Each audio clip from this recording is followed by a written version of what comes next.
Distraught parents praying $1 million will help find Bung Siraboon. A win for Frankston MP Jeff Shaw as the Speaker goes down swinging. Dramatic developments in the Chappelle Corby countdown to freedom. Plus a peanut encounter ruins a child's first day at school. And sisters shocked after dodging death in a freak tree branch collapse. Live from Melbourne, this is 7 News with Peter Mitchell. Good evening. The parents of missing schoolgirl Bung Siraboon have told of their hopes that $1 million reward will help solve one of Victoria's biggest mysteries. Detectives now believe at least 2 people know what happened to the teenager. Cameron Bowe has the story. Stirring up the turmoil of the past 2.5 years was too much for Bung's mother, Vanita. She left in tears before she had the chance to relax for a while. It's not even finished yet. Dean Felton, 7 News. Ahead in 7 News, how one of our choppers helped police track down a driver on the run. Plus, beachgoers scatter to dodge an out-of-control driver. And a troubled star's secrets revealed. The driver of a stolen car has led police on a high-speed pursuit south of Brisbane this afternoon. The car reached speeds of up to 150 kilometres per hour. Pol Air and the 7 News chopper helped track the bandits after police abandoned the chase because it was too dangerous. The car was eventually cornered and the occupants fled on foot. After a chase through suburban streets, houses and over fences, one eventually gave himself up, but another man remains on the run. They were wanted over a hit run. Police are investigating if speed and alcohol were factors in this crash at Rosebud last night. A car rolled 3 times, hit another vehicle and ploughed through a fence, trapping the driver and passenger. Emergency crews say they're lucky to be alive. And an elderly driver has lost control of his car, becoming airborne and landing on Bondi Beach. The 90-year-old man veered onto a footpath, scattering chairs and tables outside a cafe. He hit several street signs, skidded down an embankment, through a picnic area and onto the famous strip of sand. The driver apparently blacked out behind the wheel. Victorian drivers have been rated the nation's worst when it comes to rear-end collisions. And we're also the most dependent on our cars, as Jade Robran explains. Crashes like this one on the Tullamarine Freeway cripple Melbourne's roadways daily. Until at least next Tuesday. In New York City, Angela Cox, 7 News. Still to come in our 1 hour 7 News, dozens of homes threatened in a bushfire emergency. The sparkling proposal that had neighbours seeing red. Plus an exclusive look at Australia's new weapon built right here in Melbourne. And don't get used to these cooler conditions. I'll have all the weather details later in the bulletin. 2 police officers are in hospital after their car was rammed by 2 men in a 4-wheel drive at Kyneton. The officers had stopped a Land Cruiser just after 3:30 this morning, but the driver sped off, did a U-turn, returned and ran the police car off the road.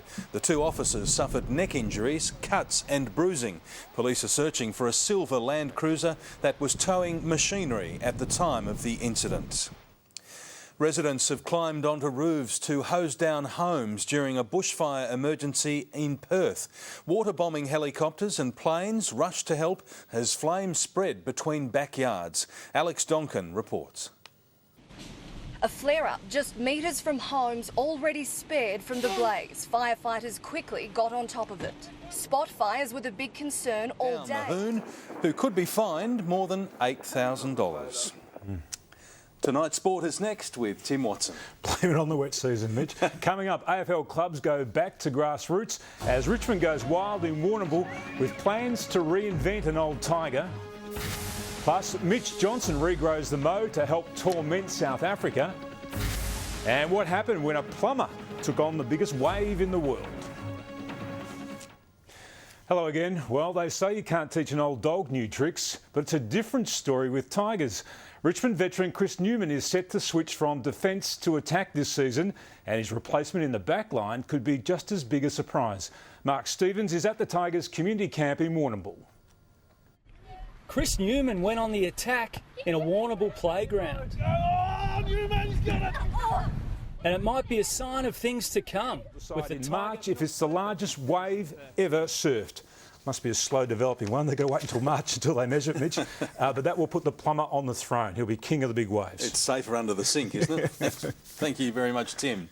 Coming up next, a holiday island rocked by a powerful earthquake. Doubts raised over a castaway's amazing tale of survival. And the Little Prince takes a break. That's next.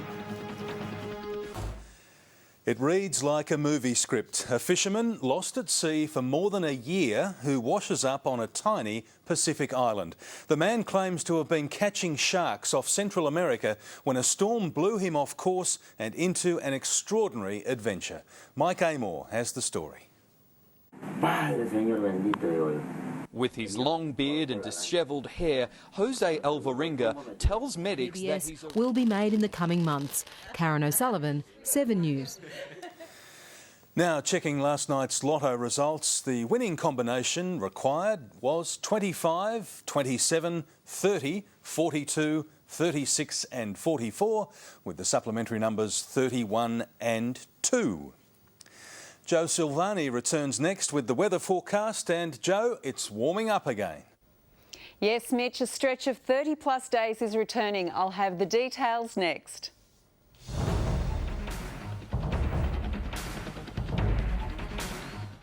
This weather report brought to you by the Bank of Melbourne. Good evening. In Melbourne today, we started off with morning cloud, then a beautiful sunny afternoon. Strong winds were in a southeasterly direction early in the morning. We reached a top of 26.2 just after 3:30 this afternoon, with an overnight low of 14.8 after 7 o'clock this morning. At the moment, it's 24.5 degrees.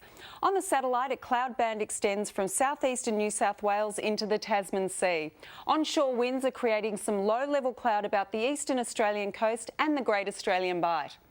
A high-pressure system over the Bight will continue to move rapidly east. It will slow down as it moves over the Tasman Sea on Wednesday and Thursday.